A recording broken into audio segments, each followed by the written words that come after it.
నమస్తే, welcome the federal Telangana. ప్రస్తుతం మనతో పాటు ఉన్నారు ఖమ్మం, వరంగల్, నల్గొండ సంబంధించిన గ్రాడ్యుయేట్స్ ఎమ్మెల్సీ అభ్యర్థి.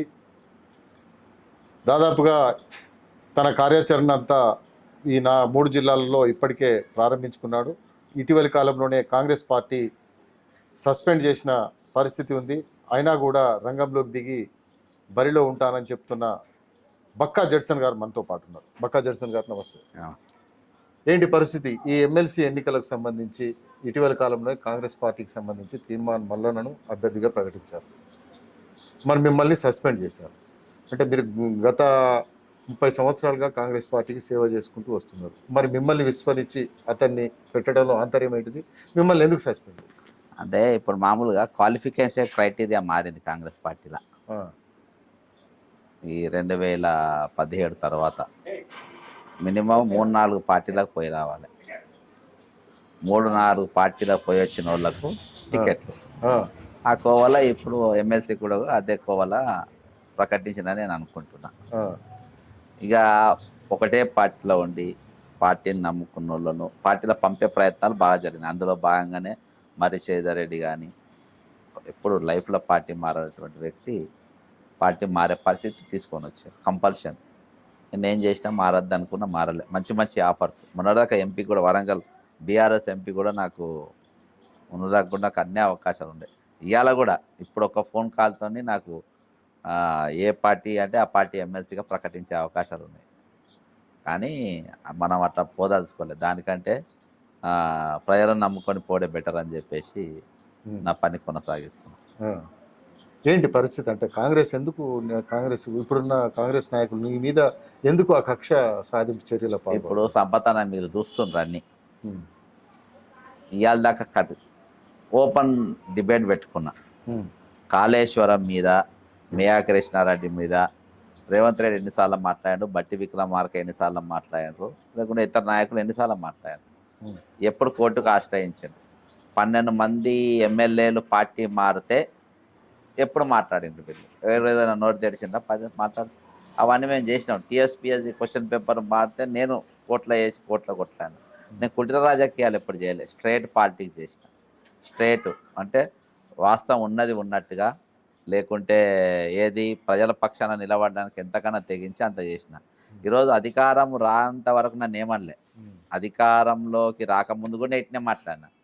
అధికారంకి వచ్చింది కాబట్టి ఆ క్రెడిట్ నాకు దక్కద్దు, పబ్లిక్లో ఇవాళ కూడా నన్ను నమ్ముతున్నారు, వీళ్ళ మీద నమ్మకం లేదు, వీళ్ళ దగ్గర సబ్జెక్ట్ లేదు అనే ఉద్దేశంతో వాళ్ళు ఓర్చుకోలేక నన్ను సస్పెండ్ చేసినా కూడా నా రీజన్స్ లేవు. రీజన్ బలమైన పార్టీ క్రమశిక్షణ తప్పినప్పుడు ఎప్పుడు అంటారు? పార్టీ అభ్యర్థికి వ్యతిరేకంగా పనిచేస్తే అంటారు. నాగరాజు అంటే బీఫామ్ తీసుకొని ఇంట్లో వండుకున్నా, అమ్ముడు పోయిన ప్రచారం జరుగుతున్నా, అమ్ముడు పోయిన పర్వాలే ఈయనకే ఓటేయాలి, కాంగ్రెస్ పార్టీ అభ్యర్థిగా ఓటేయాలని చెప్పి ప్రచారం చేసిన వ్యక్తిని నేను. అది ఒకవేళ ఓడగొట్టడానికి ప్రయత్నం చేస్తే నేను నీకు నిజంగా క్రమశిక్షణ తప్పింది ఎవరనంటే నీకు రేవంత్ రెడ్డి క్రమశిక్షణ తప్పిండు. జీవన్ రెడ్డి ఈయననే ఓడగొట్టిండు ముఖ్యమంత్రి అయ్యే అవకాశం ఉన్నదని. జగిత్యాల జీవన్ రెడ్డిని ఈయననే ఓడగొట్టిండు. రేపు వీళ్ళు వస్తే ఆల్రెడీ పీసీసీ పెయింట్ ఆయన ఒకసారి తీసుకున్నాడు, ఇసోంటోడు ఉంటే నాకు ఇబ్బంది అని 85 సీట్లు వచ్చేది 20 సీట్లు ఓడగొట్టేటట్టు ఈయననే చేసిండు. ఇప్పుడు అదే మళ్ళా క్రమశిక్షణ గురించి ఆయన మాట్లాడుతుంది. కాబట్టి క్రమశిక్షణకు దానికి ఆయనకు ఇదే లేదు. ఆయన చేతుల్లో చిన్నారెడ్డి కీలు బొమ్మయ్యి ఆయన చెప్పినట్టుగా ఆడి నన్ను సస్పెండ్ చేసినారు. అంటే ఇప్పుడు ఇందాక మీరు అన్నారు 3-4 పార్టీలు మారితేనే టికెట్లు ఇస్తున్నారు అని చెప్పేసి. పార్లమెంట్ ఎన్నికల టికెట్లు కూడా అట్లనే ఇచ్చింది అనుకోవచ్చా? 100%. నీకెవరు? అరే ఎంత దుర్మార్గం! కడియం శ్రీహరి బిడ్డకు టికెట్ ఇచ్చుడు ఏమన్నా నీతి ఉందా? వాళ్ళకేమన్నా నీతి ఉందా? నాకు ఇవాళ పొద్దుగాల నేను ప్రచారం నిన్న భూపాలపల్లి పోయి పరకాల మీదకి వెళ్ళి అట్లా వస్తుంటే నాకు ఒక పెద్ద మనిషి కలిసి చెప్పిండు, బీఆర్ఎస్లో ప్రముఖ నాయకుడే. రాజయ్యకి ఇస్తే ఫైట్ ఇచ్చేటోడు అంట. తాటికొండ రాజయ్యకి ఇచ్చిన, వేరే వాళ్ళకి ఇచ్చిన. అక్కడ వీళ్ళ టార్గెట్ ఏంటంటే అరూర్ రమేష్ గెలవాలి, శ్రీహరి అనేటోడు ఓడిపోవాలి. శ్రీహరి ఇప్పుడు బీఆర్ఎస్ టార్గెట్ కూడా. శ్రీహరి ఓడిపోయినా శ్రీహరి అనేటోడు పక్కా ఓడిపోవాలి. అరూర్ రమేష్ అనేటోడు గెలిచినా పర్వాలే, అర్థమైందా అని ఇప్పుడు వీక్ క్యాండిడేట్ను బీఆర్ఎస్ దింపింది. ఇక్కడ శ్రీహరి ఓడిపోవాలని ఇవాళ తెలిసింది. నీట్ కాంగ్రెస్ 100% గెలిచే సీటు నోట్ల మట్టి కోసుకున్నది కదా. ఈరోజు టైట్ ప్రజలు దయాదాక్షిణ్యంతో ఓటేస్తే గెలవాలే కానీ వీళ్ళ సెలక్షన్ వల్ల కాదు. ఇక్కడ పార్టీని మారినోడేనా నీకు వాడు భువనగిరిలో చామల కిరణ్ అనేటోడు రాహుల్ గాంధీ తిట్టిండు. గూగుల్లో కూడా తిట్టు తిడితే ఢిల్లీకి వెళ్ళి డైరెక్ట్ బోర్డు అవతల బీకి All India Congress general secretary ఉండేవాడు. తీసి అవతల పడేస్తే వాడిని తీసుకొచ్చి అక్కడ పార్లమెంట్ టికెట్ ఇచ్చారు. ఈరోజు నువ్వు ఏ సీట్ చూసినా 2-3 పార్టీలు మారొచ్చు మనకి. పక్కా గెలిచే అవకాశం మనకి ఎక్కడ ఇచ్చింది చెప్పు సీటు. ఖమ్మం టికెట్ సురేందర్ రెడ్డి సాబు మనకు సరే ఆయన ఎప్పుడో 2000 కనుమరుగు అయిపోయాడు. 2000 తర్వాత ఇక ఆయన కనవాళ్ళే అంటే 25 సంవత్సరాలు ఎప్పుడు చేయలే. వాళ్ళ కొడుకు అని చెప్పుకుంటారు కానీ వాళ్ళ కొడుకు కూడా ఎప్పుడు అందుబాటులో లేదు. పవర్ కోసం వాళ్ళు ముందుకు వచ్చారు తప్ప కాంగ్రెస్ పార్టీకి కానీ దీనికి కానీ సేవ చేసింది ఏం లేదు. ఇవాళ వాళ్ళకి ఎందుకు ఇవాళ టికెట్ ఒక ఖమ్మంలో టికెట్ ఒక చౌదరికి ఏకైక సీట్ ఇచ్చేది. ఆ చౌదరిని అక్కడ చంపేసింది కదా పార్టీని. వాళ్ళ కమ్యూనిటీని చంపేసి ఆడ తీసుకుపోయిన 9 సీట్ల ఒకటే కమ్యూనిటీ. దాన్ని ఆలోచించాలి. మామూలు కమ్యూనిటీ వాళ్ళకు కూడా వాళ్ళకి బాధ అనిపారు.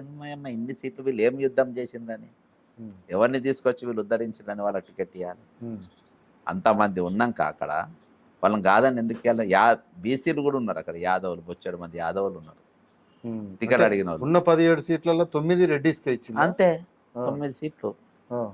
అంటే ఈయన ఏదో ఇదని కాదు చూపించుకొని అంటే ఒక వర్గం రేపు నేను కాంగ్రెస్ పార్టీలో ఉండనా బయటికి పోయినప్పుడు నేను దీనికి ఒక బ్రాండ్ లెక్క కావాలంట. అంటే దొంగ ఐడియాలు కదా, అన్ని దొంగ ఐడియాలు దొంగ బుద్ధులు కాబట్టి అటువంటి పన్నాగాలు చేశారు. ఈరోజు చేతులారా 100% ఇక్కడ కాంగ్రెస్కి పెద్ద ఎత్తున నష్టం జరగబోతుంది తెలంగాణ. కరీంనగర్లో కొంత టికెట్ గందరగోళం నడిచింది అనేది ఒక వాదన వస్తున్నది. ఇది వాస్తవం అనుకోవచ్చు. 100%. ఆ క్యాండిడేట్ ఎవరు అక్కడ చెప్పు. అరే ఎంపీ స్టేచర్ ఉన్నాడు ఎవడున్నాడు చెప్పాను క్యాండిడేట్ చెప్పారా? ఎంపీ స్టేచర్ ఉన్న క్యాండిడేట్లు ఎవరు ఉన్నాడా? ఆ లెవెల్ పార్టీ అల్గిరెడ్డి ప్రవీణ్ రెడ్డి అనే క్యాండిడేట్ కు ఎంపీ టికెట్ ఇస్తానని హామీ ఇచ్చారు. అవును, కానీ ఇప్పుడు ఇవ్వకపోవడానికి గల కారణం ఏంటి? చెప్తున్నా మ్యాచ్ ఫిక్సింగ్లే ఉంటాయి. అది ఎవరు టికెట్ ఇచ్చినా కానీ మ్యాచ్ ఫిక్సింగ్. ప్రవీణ్ రెడ్డి పక్కా గెలిచేటోడు. ఎస్సీ నియోజకవర్గాల పరిస్థితి ఏంటి? ఆ 3 మాదిగలను కోసేసింది. చెప్పినా కదా మాదిగలను చౌదరీస్ను పూర్తి స్థాయిలో కోసేసింది కాంగ్రెస్ పార్టీ. అమ్మాసును చంపేసింది. మీకు అట్లని అసలు అందరూ మన ఓపెన్గా ప్రతి ఒక్కరు అంటే మన కామన్ మ్యాన్ కూడా ఈరోజు అసహించుకునే పరిస్థితికి వచ్చింది మనకు. నేను అబ్జర్వ్ చేశాను, చాలా మంది అడిగిన ఈసారి వరంగల్ పార్లమెంట్లో ఎక్కువ శాతం నోటాకు ఓట్లు పడే అవకాశం ఉంది. నోటాకు ఎక్కువ ఓట్లు. నేను గ్రౌండ్లో ఫీల్డ్లో తిరిగిన కాబట్టి నేను చెప్తున్నా. ఈరోజు ఎమ్మెల్సీకి ఇచ్చిన హైపు గత 4 రోజులకి ఎమ్మెల్సీ ఎలక్షన్ వచ్చిన తర్వాత నాకు తీర్మార్ మల్లన్న కాంగ్రెస్ పార్టీ అభ్యర్థిగా ప్రకటించిన తర్వాత ఈ హైపు ఎంపీ ప్రచారంలో లేదు. మీరు అబ్జర్వ్ చేయండి సోషల్ మీడియాలో కానీ ఎక్కడ కానీ. పెద్ద ఛానల్ అంటే అవి అట్టే నడుస్తాయి, అవి చేసేది లేదు పీకేది లేదు. కానీ social media key role play చేస్తున్నాయి కదా. సోషల్ మీడియా ఎమ్మెల్సీ మీద ఉన్న ప్రచారము ఎంపీ అభ్యర్థుల మీద లేదు. సో అంటే ఇప్పుడు ఫోన్ ట్యాపింగ్ వ్యవహారం ఇప్పుడు కొత్త సర్దుమణిగినట్టుగా కనిపిస్తున్నది. ఎందువల్ల అనుకోవచ్చు? అది సద్యం మనగది. ఇంకా లాస్ట్ దొరకాల్సింది ఎవరంటే ప్రభాకర్ అంటే దొరకాలే. అది ఇది కావాలి. అసలు ఒరిజినల్గా ఏంటంటే దాని మూలాల జోలికి పోతలేరు. ప్రాబ్లం ఎక్కడ వచ్చిందంటే అసలు దాని మూలాలు 2017లో దాదాపు 4 లక్షల సిమ్లు అప్పుడు విద్యాసాగర్ రెడ్డి అనేటోడు ఇలా కూడా ఉన్నాడు. శ్రీనిధి ఎండి ఆయన 4 లక్షల సిమ్లు కొని సర్వీస్ ప్రొవైడర్స్ ఎయిర్టెల్కి వెళ్ళి జియోకి వెళ్ళి తీసుకొని ఫోన్ ట్యాపింగ్లో పాల్పడ్డాడు. మీరు ఆ లైన్లోకి వెళ్ళి మీరు ఎంక్వైరీ చేయమని చెప్పి నేను సిపి గారికి ఇచ్చిన, హైదరాబాద్ సిపికి. మరి దాని మీద నాకు అంటే ఒక రిప్లై అయితే పంపినరు ఎంక్వైరీ జరుగుతుందని. కానీ ఎక్కడ కూడా జరుగుతుందని తెలియదు. కానీ ఆయన మాత్రం రేవంత్ రెడ్డి ఎంబడే ఉంటుండు. ఎవడైతే ఫోన్ ట్యాపింగ్ చేసిండో ఎక్కడ అంటే ఈ 4 లక్షల సిమ్లు కొన్నోడు రేవంత్ రెడ్డి ఏ మీటింగ్లో కనబడితే ఆ మీటింగ్లో ఒక మూలకు నిలబడి ఉంటుండు. వాళ్ళ అన్న చంద్రశేఖర్ రెడ్డి అనేటోడు ముఖ్యమంత్రి దగ్గర కార్యదర్శిగా ఉన్నాడు. అంటే మీరు వీళ్ళను ఇసొంటి వాళ్ళని పెట్టుకొని పైగా ఆయన సీతక్క మినిస్ట్రీ కిందికి వస్తాడు. అయితే వీళ్ళని ఇసొంటి వాళ్ళని మీరు పెట్టుకొని మీరు ఏమి వీళ్ళను పవర్లో ఉంచి ఏ విధంగా మీరు ఎంక్వైరీ చేస్తారు? ఏ విధంగా ఎంక్వైరీ అవుతుంది? అంటే ఇది చివరి వరకు కొనసాగదా? కమిషనరు ఎవరైతే ఆఫీసర్ శ్రీనివాస్ రెడ్డి గారు ఉన్నారో ఆయన అయితే టఫ్ ఆఫీసర్. అవును నాకు 100%. తెలిసి ఎలక్షన్ తర్వాత ఆయననే మారుస్తారేమో అనుకుంటున్నా. ఎందుకు ఇది ముందు పోవద్దు కదా, ఏదో అంటే ఎలక్షన్ ఫోన్ వరకు ట్యాపింగ్ కేసు ముందు పోకుండా ఉండడానికి శ్రీనివాస్ రెడ్డిని మారుస్తారంట. అనుకుంటారు పక్క 99%. ఎందుకంటే వీళ్ళు దొంగలు కాదబ్బా, ఆ, వీళ్ళ కథలు మనకు తెలుసు కదా. ఆ, నాకు తెలిసి అయితే మారుస్తారు. ఎందుకంటే నెక్స్ట్ అరెస్టు ప్రభాకర్ తర్వాత ఏది కేటీఆర్, ఉమ్, ఒకవేళ ఫోన్ ట్యాపింగ్లో అందరూ అయింది కదా. ఉమ్, నెక్స్ట్ ప్రభాకర్ అవుతాడు. ప్రభాకర్ తర్వాత ఆయన అరెస్ట్ చేసే రకమే శ్రీనివాస్ రెడ్డి. ఉమ్, కాబట్టి అక్కడ దాకా వచ్చే లోపు ఇది కవిత అరెస్ట్ కూడా అక్కడి వరకే ఉంటుంది. ఉమ్, బీజేపీ ఎంపీ ఎలక్షన్ తర్వాతనే, ఉమ్, ఎంపీ ఎలక్షన్ తర్వాత అన్ని క్లోజ్ అయిపోతాయి. ఉమ్. 5 పార్లమెంటు నియోజకవర్గాల్లో ఏం జరుగుతుంది? 5 పార్లమెంట్ నియోజకవర్గాల్లో కొంత పెద్ద మొత్తంలో చేతులు మారినాయి. వాటిలో కొంతమందిని గెలిపించడం కోసం కొన్ని శక్తులు ప్రయత్నిస్తున్నాయని చెప్పేసి అంటున్నారు. అది ఏంటిది? అది అది ఓపెన్ సీక్రెట్ అన్న. అది అదే సుపారీ ఒకటి తీసుకున్నారని అన్న. హుజురాబాద్లా ఇక లోపలగా మాట్లాడతాను నేను. హుజురాబాద్లో ఈటల రాజేందర్ అంటోని గెలిపించింది రేవంత్ రెడ్డి. ఓకే. డమ్మీ అభ్యర్థి, కాంగ్రెస్ అభ్యర్థికి ఎన్ని వచ్చినాయి? 3000 ఓట్లు వచ్చినాయి. 3000 ఓట్లు వచ్చినోనికి నువ్వు ఇమీడియట్గా ఎమ్మెల్సీ ఇచ్చినావు. ఏం బలం ఉందని ఇస్తావన్నా ఎమ్మెల్సీ? అక్కడ అక్కడ నువ్వు వీక్నెస్ ఆడ దొరికింది కాబట్టి రేపు ఏదైనా మాట్లాడగల్లా అని చెప్పేసి ఆడిచ్చినావు. విశ్వేశ్వరరెడ్డి డైరెక్షన్లు ఇచ్చాను. విశ్వేశ్వరరెడ్డి డైరెక్షన్లా, కొండా విశ్వేశ్వరరెడ్డి డైరెక్షన్లా ఈటల రాజేందర్ పైన వీక్ క్యాండిడేట్కు టికెట్ ఇచ్చింది. బలమైన క్యాండిడేట్కి ఇస్తే బీఆర్ఎస్ గెలిచేది అక్కడ. కాబట్టి అక్కడ బీజేపీతో ఫిక్సింగ్. అంటే నేను ఒక ఉదాహరణ చెప్తున్నా. ఆడ నీకు ఇద్దరు కలిసిండు రుద్రాలు. ఎవరెవరు కలిసి? విశ్వేశ్వరరెడ్డి కలిసిండు, ఈటల రాజేందర్ కలిసిండు. వీళ్ళిద్దరిని గెలిపించే పని మీద ఉన్నాడు.